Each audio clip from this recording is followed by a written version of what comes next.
You might think this vlog started at the beginning of a journey, but really, I feel it started mid-action, in media res, if you will, with the last video. So I thought it would be nice to look back to where I've come from and where this story really begins. I meant to post this on Tuesday, around Dean's Date time, but as usual, I underestimated just how close to the deadline I would finish, and how I would immediately want to crawl into bed and be dead to the world for a while. For those of my friends who aren't familiar, at Princeton, each academic term ends with 3 weeks for final exams and papers. On the Tuesday of the second week, after 8 days of a reading period, all final projects and papers are due simultaneously at 5 p.m. on the dot. Instead of labeling this nightmarish deadline for what it actually is, Princeton has chosen to use Dean's Date as some cruel euphemism, obviously, since no one looks ready to go on an actual date when it rolls around. Everyone is, however, ready to drag their sweatpant-wearing zombie selves to McCosh Courtyard for free food and giveaways before napping and getting ready to celebrate that night. Still, in trying to explain what this is, and trying to see how I can use it as a clever transition point, I realize how Princeton-specific this event is, and how Princeton in general has many things that are specific to it. Dean's Dates are memorable for everyone on campus because everyone has something important happening.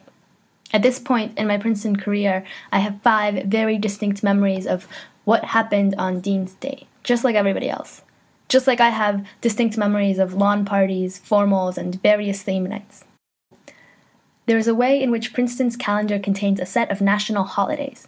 Likewise, it has its own vocabulary and set of shared experiences. Even our school pride, like a nationalist sentiment, leads us to scream "sucks" after someone says or sings Yale, even though there really aren't that many differences between us and Yale. We're basically the same school. I like Yale. My brother goes to Yale. They don't suck, but it's tradition. And like many communities and traditions, it asks us to think about ourselves as a part of something bigger. Something that's grounded in over 200 years of history that slaps you in the face every morning when you wake up before anyone else and walk through campus remembering that World War I troops posed for pictures on the step of Blair Arch you are walking on, or overhear a tour guide letting people know that the Revolutionary War was in part fought here, and damn it, isn't it breathtaking? Sometimes, especially lately, we've come to question certain uglier parts of our past and our present and how we present our heritage and story, but even that conversation lends itself to the idea that there is something bigger that we are all a part of and represent, and we have a vested interest in what that is and what values it upholds. And on those days, you know, whether you're walking to class or you're leaving the library or you're at dinner with your friends, you know that everywhere on campus, people's minds are on the same thing.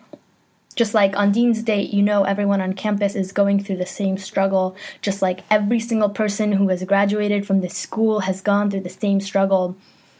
You know that someone woke up in the same room in Folk you woke up in today and braced themselves to face the Princeton day. Be it foggy or sunny, pleasant or hellish, they maybe studied where you studied, partied where you partied, made the same jokes about dying on Dean's Date that you make. And in that regard, you remember that without the amazing people, Princeton would just be a collection of beautiful buildings and rattling radiators. So you're thankful and amazed at the wonderful people who are there to get through the experience with you. This place, this school, this community, this concept that I struggle so much to define and is honestly impossible to capture, especially in a short video, is fascinating, and it often gives me a headache.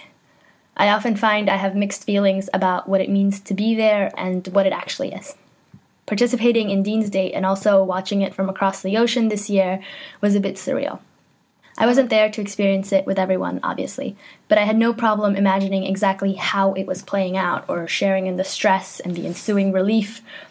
Congratulations, everyone. You're done. Well, nearly. I don't know about you, but I still have a take-home exam to look forward to on Sunday. I should probably start studying for that.